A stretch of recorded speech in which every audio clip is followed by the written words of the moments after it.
Mukama ebazibwe nnyo mbalamusizaako nnyo mwenna mu linnya erisinga amannya gonna erya Mukama waffe Yesu Kristo, omwana wa Katonda oyo abeerera ddala omulamu.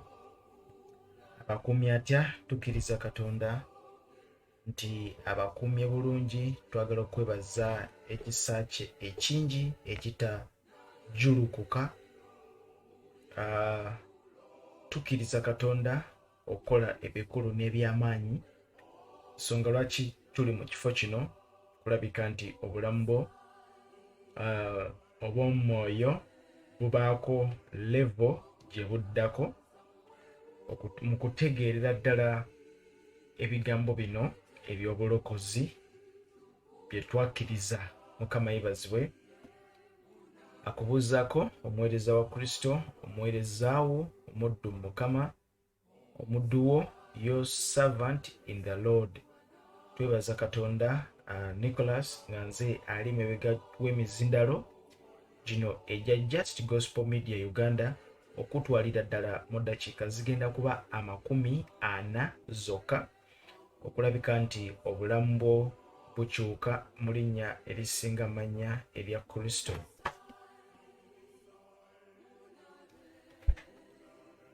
Ngenda kusaba okole ekintu kimu, wuliriza n'obwegendereza nga bungi nnyo ddala.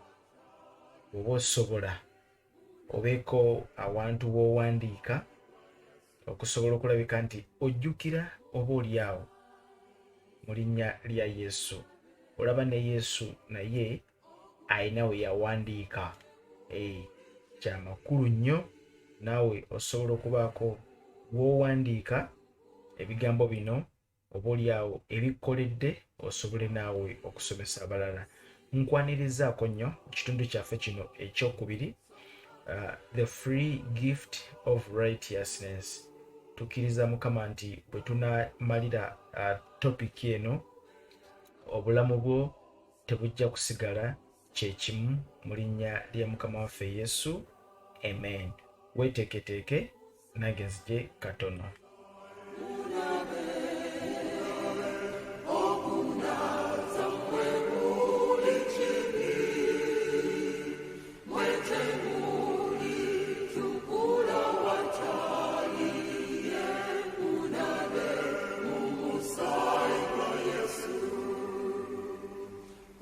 Side.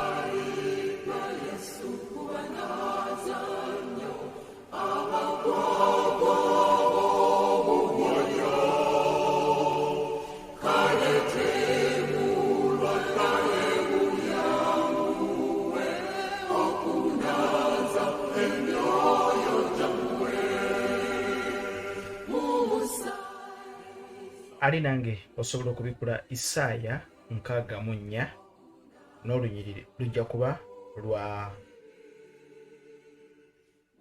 6.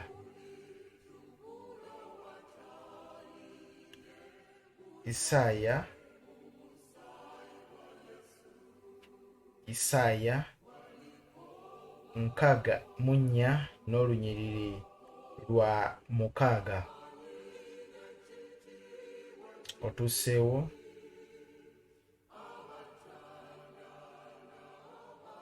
Isaaya 64 n'olunyiriri olw'omukaaga.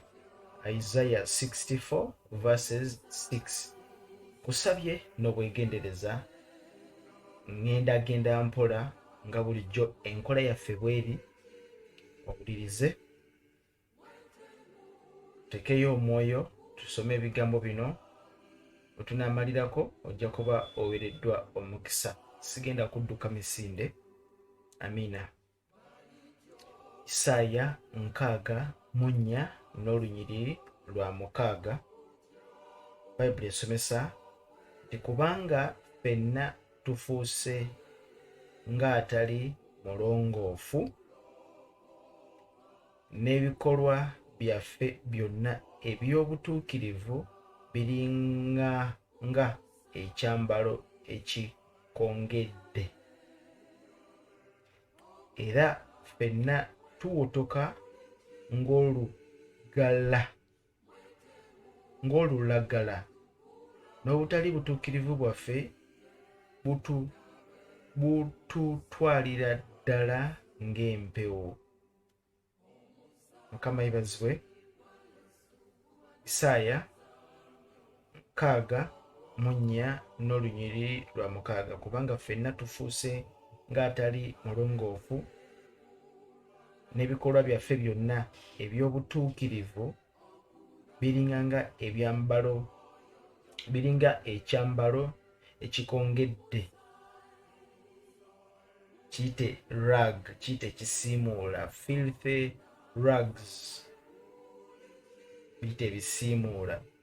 Era ffenna tuwotoka ng'olulagala, n'obutali butuukirivu bwaffe bututwalira ddala nga empewo. Mukama yebazibwe.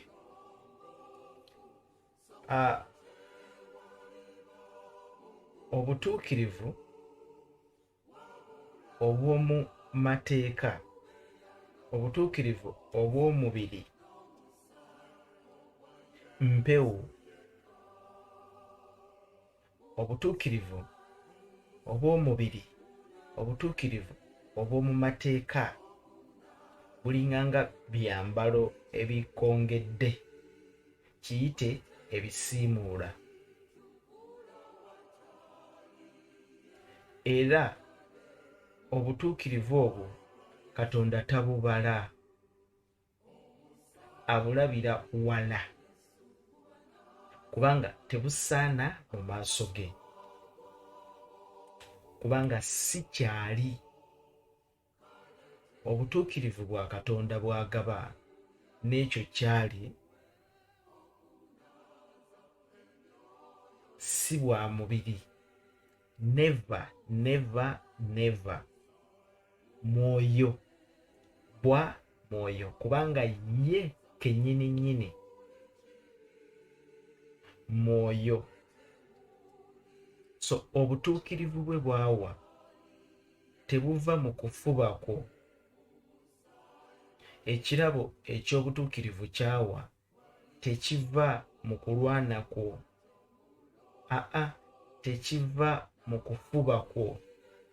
Nkimanyi bulungi olinamu ekibuuzo bondamu ggwe nti ate abatugamba okukola ebikolwa eby'obutuukirivu tugenda kujja. Tetwagadde kudduka misinde, tetwagadde kupapa.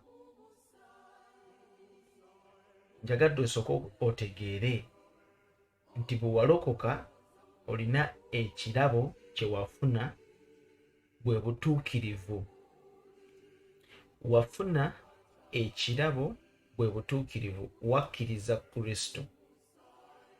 bwe butuukirivu Katonda bwe yakwata n'abuyisa mu Kristo n'abuwa ggwe.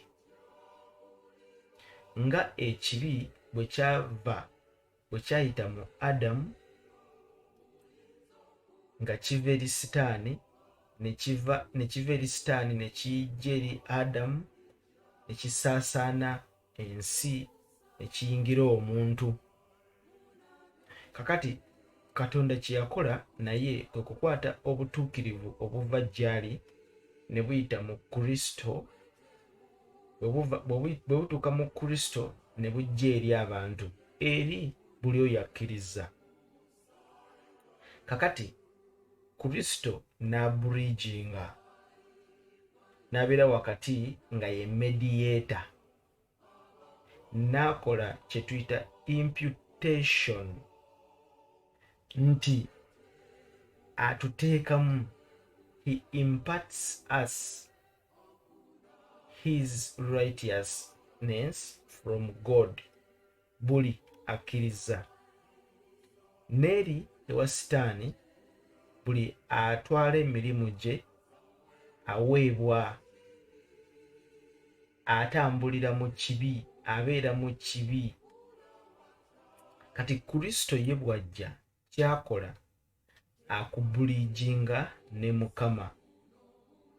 Ekikuleetera ekyo okukubulijinga ne Katonda bwe butuukirivu Katonda bw'akuwa ng'okkiriza Kristo. Mukama waffe yeebazibwe. Lwaki? Kubanga mbala ye, embala eyo ye yali mu Adamu mu lubereberye ng'omuntu atondebwa. Mwe muli ne kye tuyita obutukuvu. Obutukuvu n'obutuukirivu bitambulira wamu. Kati obutukuvu kyambalo ekibikka obutuukirivu. Mukama waffe yeebazibwe. Kyova olaba Bayibuli tusomesa nti tubeere batukuvu. Kristo yennyini yakyogera, tujja kugendayo tulabe. Kasooke nkunnyonnyole, obutukuvu butambulira wamu n'obutuukirivu. Bw'ofuna obutuukirivu oba ofuuse mutukuvu, kubanga obutukuvu buno bwe bubikka, kiringa kyambalo. Mukama yeebazibwe.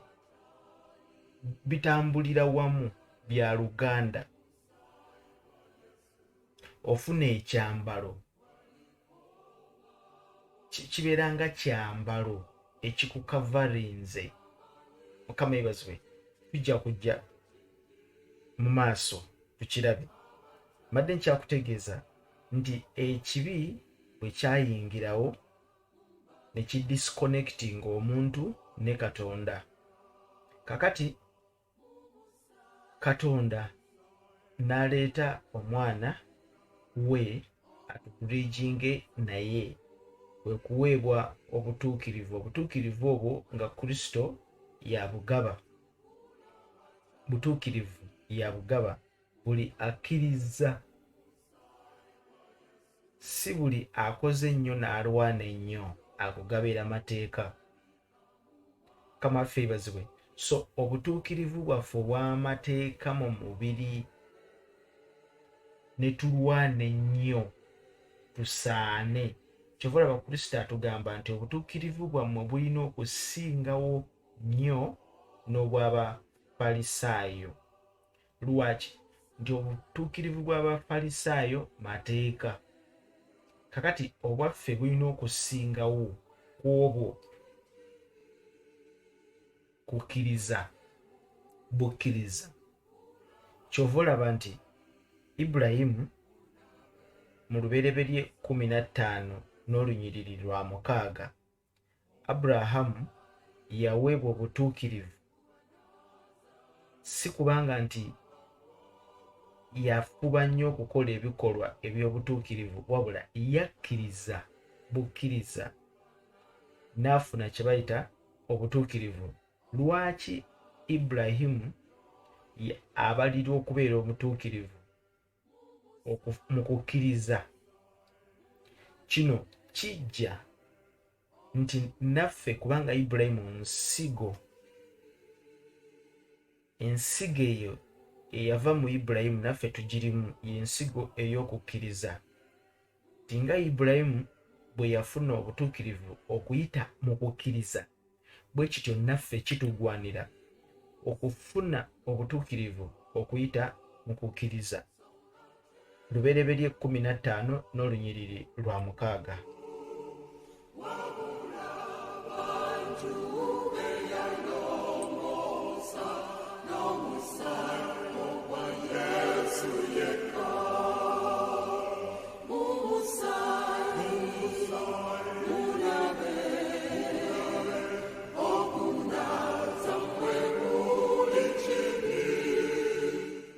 Lubereberye 15 osobola okutandika n'olunyiriri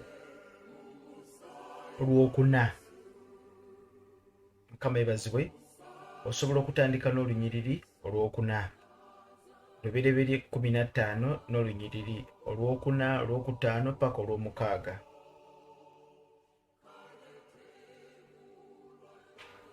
Era laba ekigambo kya Mukama ne kimujjira nga kyogera nti omuntu oyo taliba musikaawo, naye aliva mu ntumbwe zo, gwe ye aliba omusikaawo.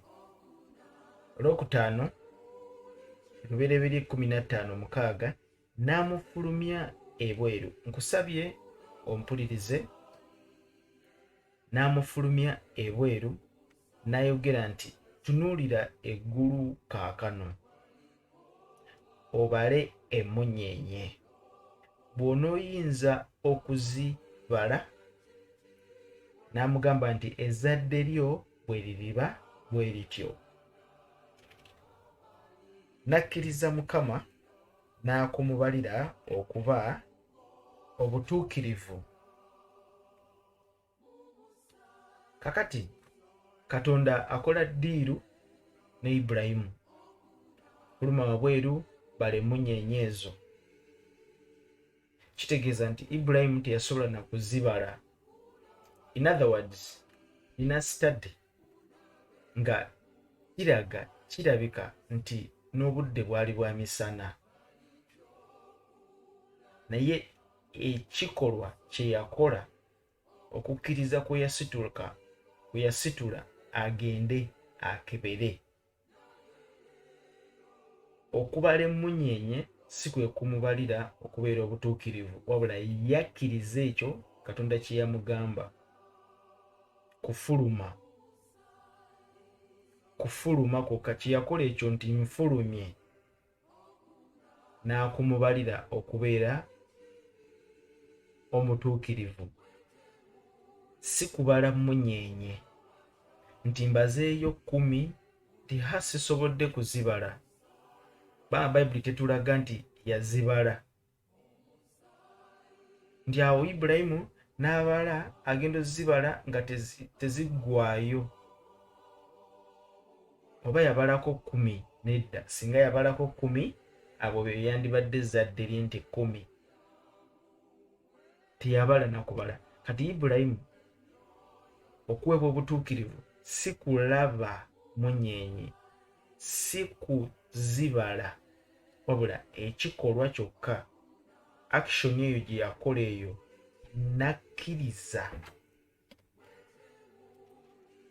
n'afuluma. Okufuluma okwo ne kumubalirwa okubeera omutuukirivu. Ibulayimu n'aweebwa obutuukirivu lwa kukkiriza. Bayibuli esomesa nti nakkiriza Mukama n'akumubalira okuba omutuukirivu. Kakati naffe bwe tukkiriza Kristo tusika obutuukirivu buli Ibulayimu bwe yaweebwa. nga tukoze tutya?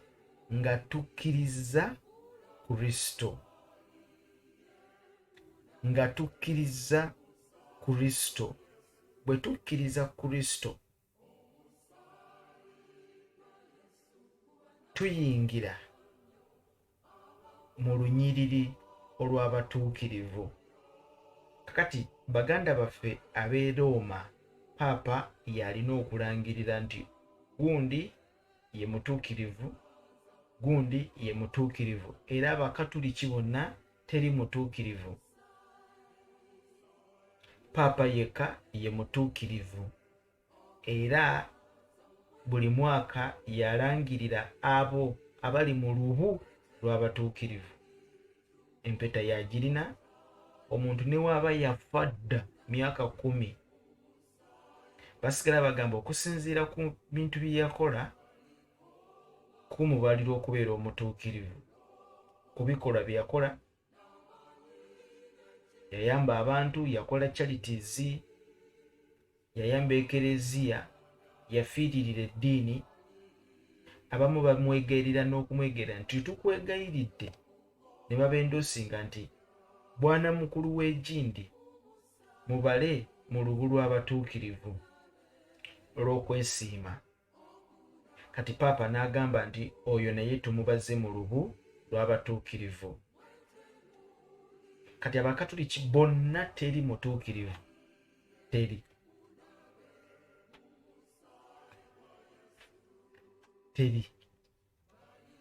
Lwaki? Kubanga Paapa yalina okubalangirira ng'abatuukirivu. Naye ate ffe Kristo yatulangirira okubeera abatuukirivu kubanga tumukkiriza. Kakati ene waffe tulina abaalokoka naye nga bajja n'eddiini. Bwe bajja eno mu Yesu ne balokoka, naye still bajja n'eddiini yaabwe mu nkwawa.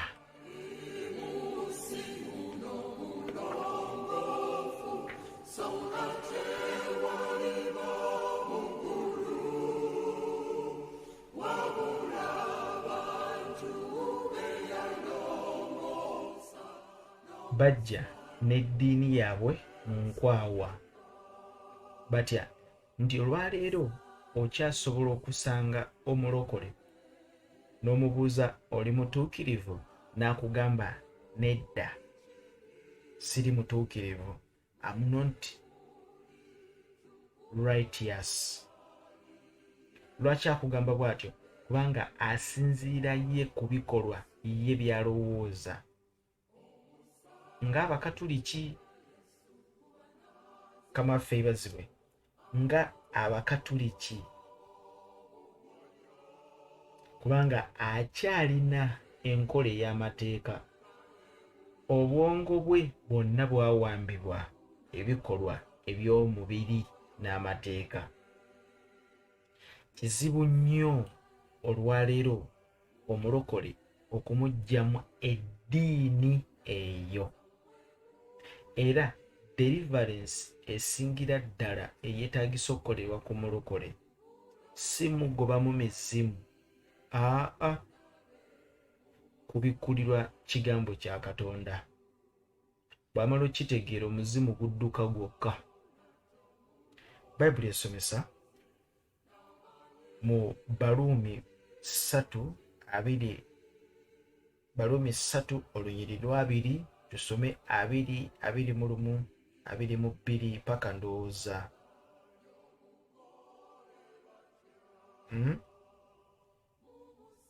paka ndowooza lwa 2:5.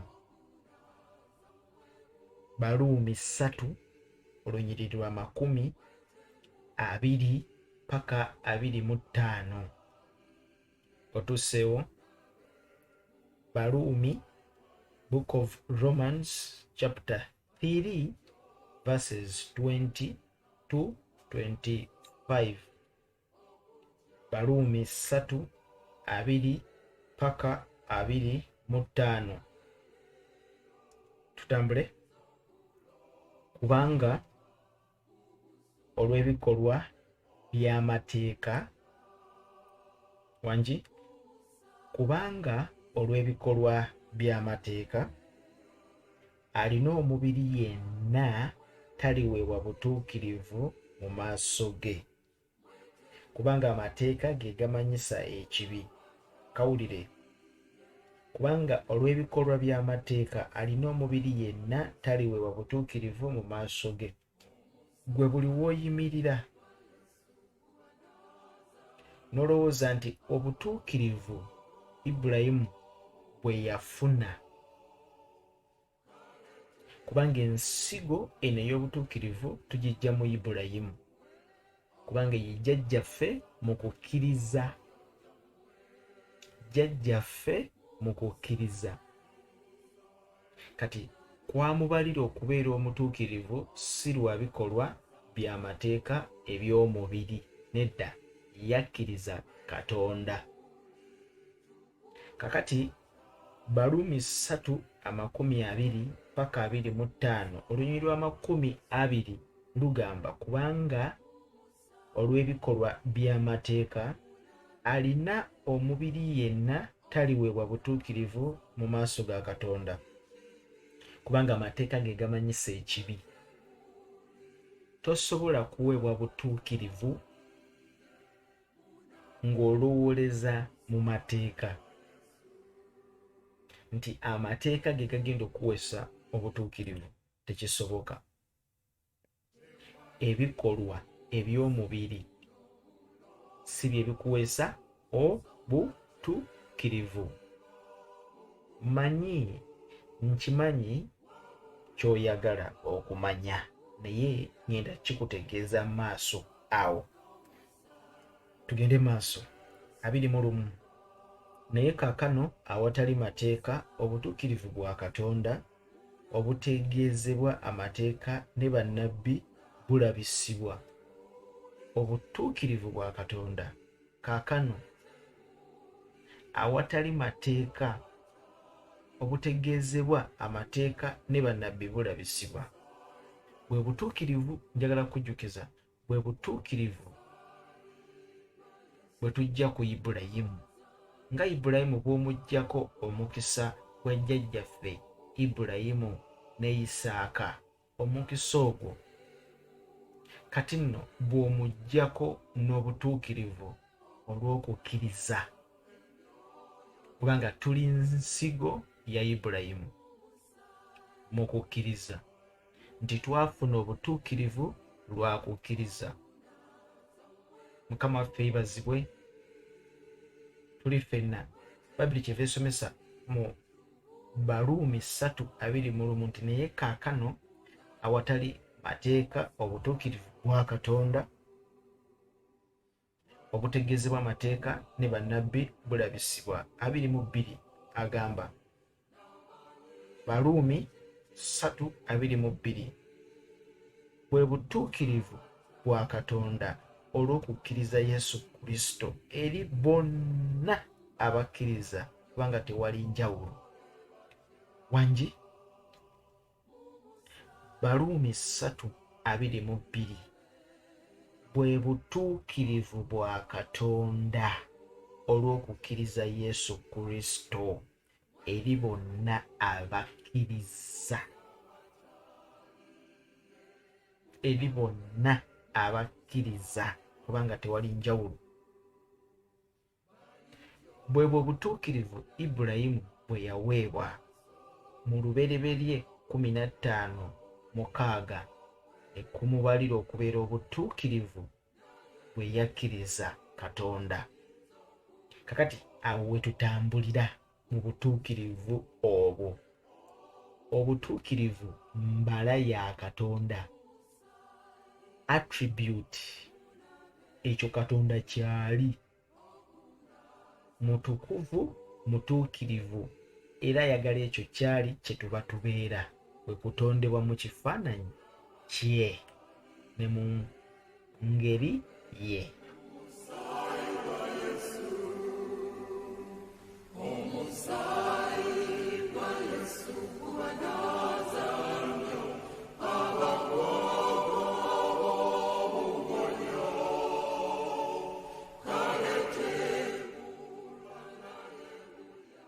Adamu nga tannaba kugwa,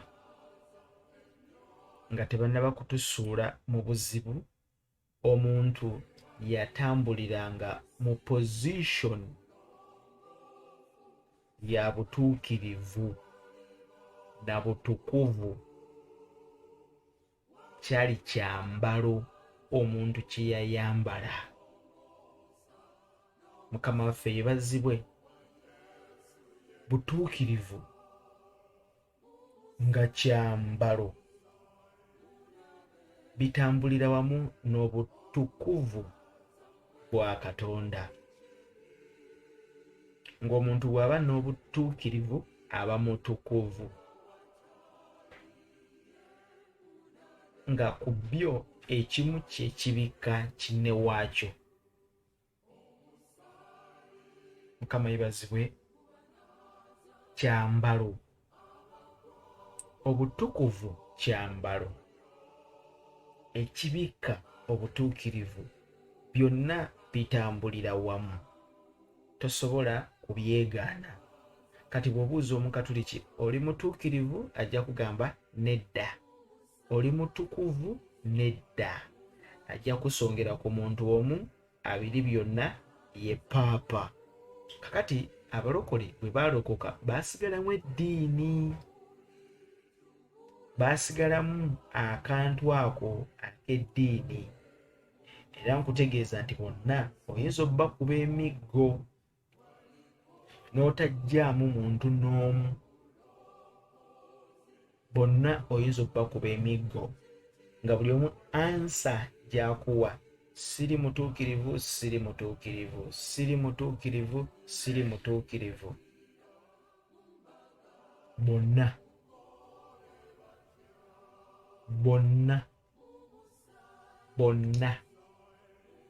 naye ekintu kinjagala okutegeeza nti Adamu bw'amala okugwa ne yemanya nti ali bwereere, yavaako ekyambalo ekyo. Adamu n'asigala nga si mutuukirivu, n'asigala nga si mutukuvu. Kakati Kristo bw'adda n'atufunira ekyambalo ekyo ne kidda ku bulamu bwaffe, bwe twamukkiriza ne tubeera batukuvu ate era abatuukirivu. Ekyambalo kiri ne kidda. Tujja kulaba kiyitibwa okwambula omuntu ow'edda ne twambala omuntu omuggya.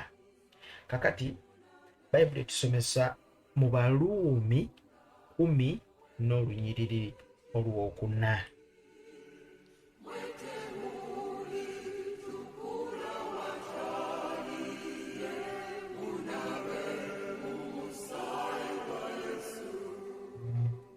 Osobola okusoma n'olwokusatu.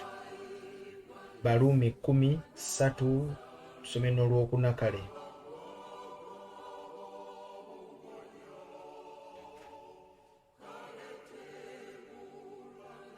Baluumi 10 n'olunyiriri olwokusatu n'olwokuna olw'obudde butuweddeko. Oli ku Just Gospel Media Uganda wamu n'emikwano gyaffe aba Just Gospel Fellowship Center.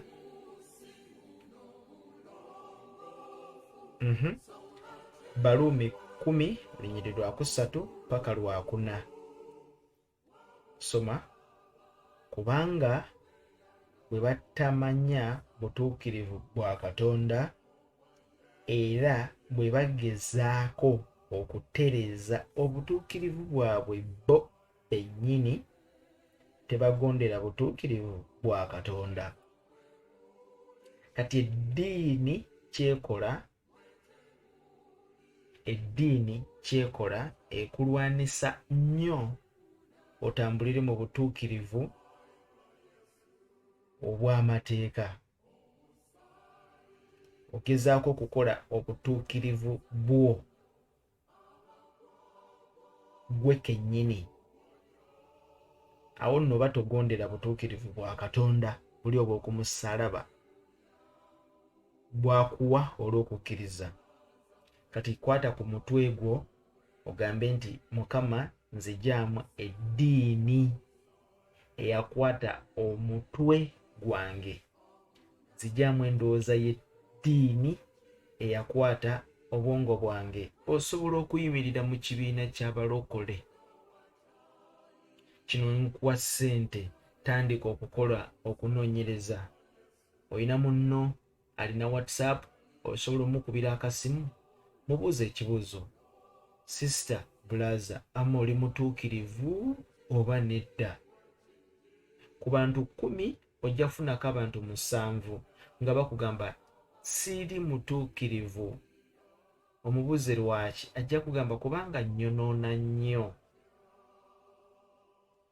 Kati alina okulwana ennyo okukola obutuukirivu obubwe ye kennyini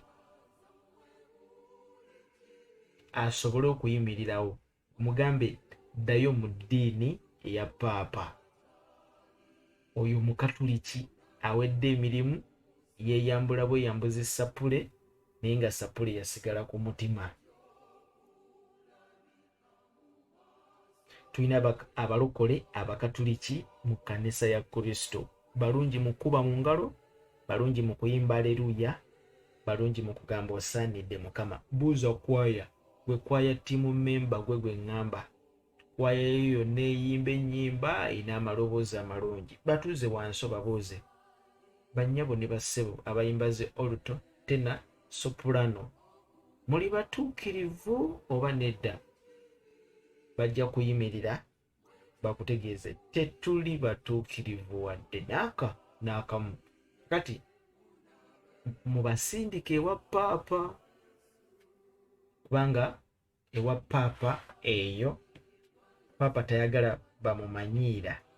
Ye yekka ye mutuukirivu era yalina ekisumuluzo n'empeta ewa omuntu obutuukirivu. Ate obutuukirivu obwo babukuwa obuluusi ng'omaze kufa.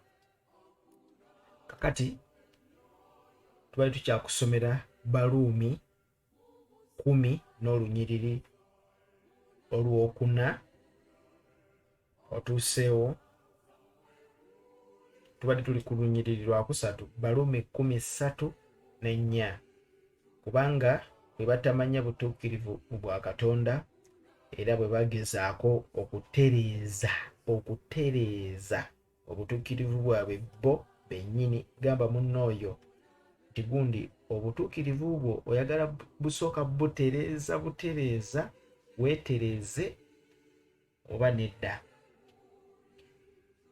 Bwe bagezaako okutereeza obutuukirivu bwabwe bo bennyini, tebaagondera butuukirivu bwa Katonda. Tetulina abalokole mu kkanisa baalokoka, bayimba Yesu olina amaanyi, Yesu oli wa kitiibwa, n'amaziga bagakaaba.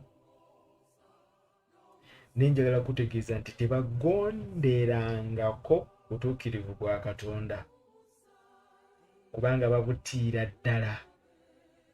Bo bennyini beerabanga bavundu. Sonyiwamu.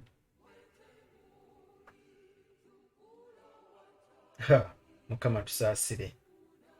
Olwokuna lugamba kubanga Kristo ye nkomerero y'amateeka olw'okuweesa obutuukirivu buli akkiriza. Kakati Kristo ye kyakola, buli akkiriza Kristo kyakola ng'addayo eri mu lubereberye ebintu gye byayonoonekera, n'akwata ekyambalo kiri n'engeri ya Katonda n'embala ya Katonda n'akizza mu bulamu bwo, n'ofuuka mujja. Kyova la Bayibuli esomesa nti tuli bitonde bijja, eby'edda nga biweddewo, laba byonna nga bifuuse bijja.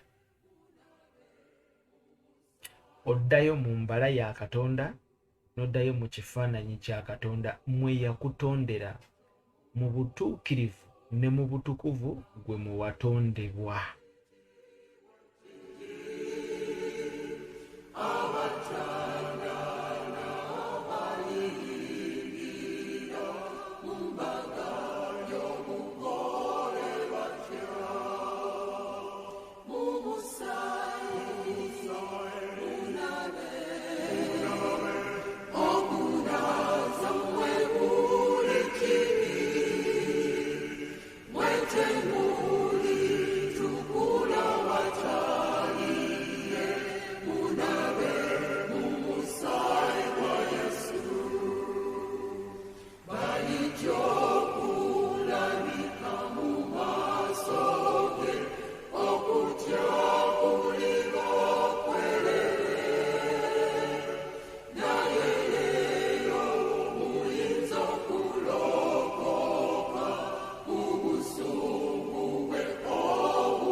Beeko olunyiriri lwe nkusomera tuteeketeeke okuva mu kifo kino.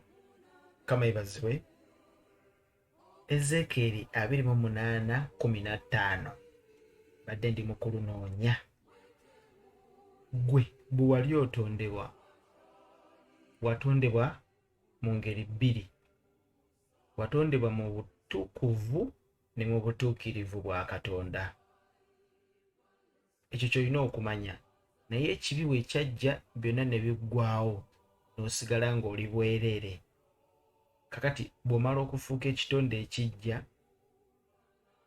Bakolinsi ekisooka 5:17, omuntu ow'edda ng'agenze omujja n'adda, kati omujja oyo omufuna oyatudde Kristo, bwe butuukirivu bwa Katonda bwawa buli akkiriza.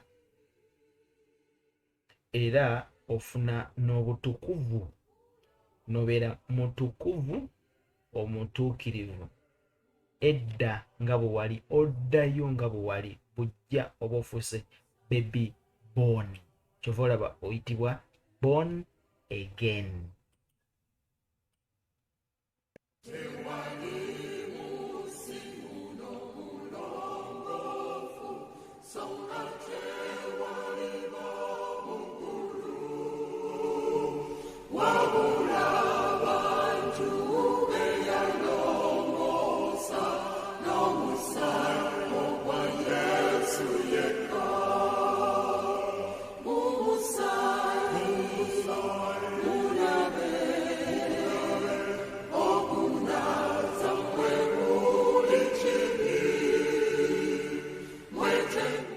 Kati uliriza,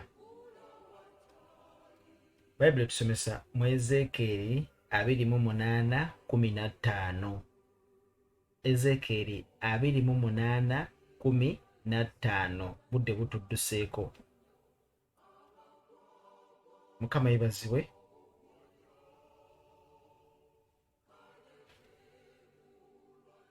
Bayibuli esomesa, wali ng'otuukiridde mu makubo go okuva ku lunaku lwe watonderwa okutuusa obutali butuukirivu lwe bwalabika mu ggwe. Mukama yebazibwe. Wali otuukiridde.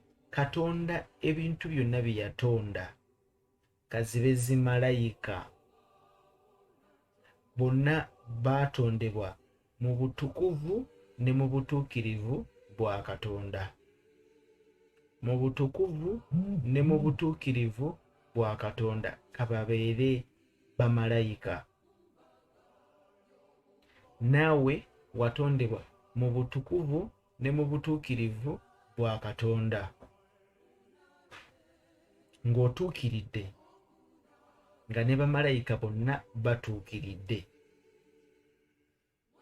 Watondebwa ng'otuukiridde mu makubo go okuva ku lunaku kwe watondebwa okutuusa obutali butuukirivu bwe lwalabika mu ggwe, awo kwe kugwa kwa Adamu.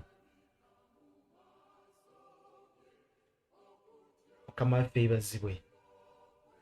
Kati ne bamalayika bonna abaagwa, ekyambalo eky'obutukuvu n'obutuukirivu ne kigwa. Wangi ne kigwa, ne kigwa ku ttaka bwe pu.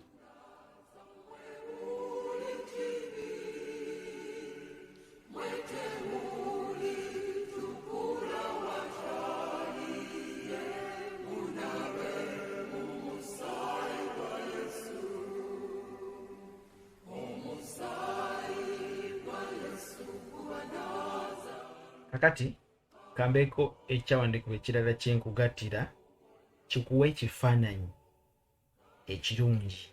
Kino kyokka kye tuyinza okumaliriza nakyo kubanga n'obudde butambudde. Abefeso 4:24 njagala kujjukiza nti watondebwa mu butukuvu n'obutuukirivu bwa Katonda nga tonnagwa. Njogera ku Adamu, ekyo kye yasiga mu nsi. Nga tannaba kukisiga mu nsi, watondebwa mu butukuvu mu butuukirivu bwa Katonda. Kyekyo ekifaananyi kye walimu, yeyo engeri gye walimu. Tuli ffenna. Kati bwe wagwa bintu ne byonooneka, ng'okuzza obutukuvu obwo n'obutuukirivu obwo olina kukola kintu kimu, kukkiriza Yesu. Kyova olaba Abaruumi 10:10 agamba nti bw'oyatula Kristo n'okkiriza, bw'omutima gwo bwe gukkiriza Kristo n'oyatula n'akamwa ko olokoka era ofuna obutuukirivu. Kati obutuukirivu obwo budda wamu n'obutukuvu ng'omaze kukkiriza Kristo. N'olyoka oddayo mu kifaananyi kiri eri n'embala eri gye watondebwamu nga bwe butukuvu n'obutuukirivu. Obutukuvu n'obutuukirivu mbala ya Katonda, etambuliramu ebibala eby'omu mwoyo. Tukireke tetugenda kigaziizaawo, tukireke mu bbanga awo, kijja kutabula. Befeso 4:24. Befeso 4:24. Ogiwandiise. Befeso 4:24. Tusome luno lwokka tumalirize. Okwambala omuntu omuggya. Okwambala omuntu omuggya eyatondebwa mu kifaananyi kya Katonda, mu butuukirivu ne mu butukuvu obw'amazima. Gwe mpuliriza. Watondebwa mu butukuvu n'obutuukirivu bwa Katonda. Kakati obutuukirivu obwo bulina okudda ng'okkiriza Kristo, kubanga bwagenda. Adamu bwe yayonoona yeetegeera ng'ali bwerere. Ekyambalo eky'obutuukirivu n'obutukuvu nga kigenze. Kati ekyambalo ekyo okudda, Kristo yalina okukiburiijinga ng'osigale ng'oli mutukuvu, osigale ng'oli mutuukirivu singa oba omukkiriza.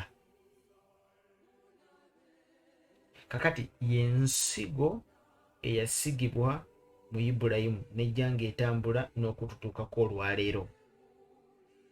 Naye Sitaani kyakola nti akwata akatambaala n'akakusiba ku maaso, n'osigala ng'oyimba oluyimba, siri mutuukirivu mu nsaasire, neenenya, siri mutuukirivu mu nsaasire, ebibi byange bijjudde, manyi ennyiriri gye ziri z'omanyi, nkimanyi bulungi nnyo. Olina bye wawulira eyo, nkimanyi. Tujja kujja naye njogera ku butuukirivu bwe wafuna ku musaalaba Kristo nga ye omusaayi.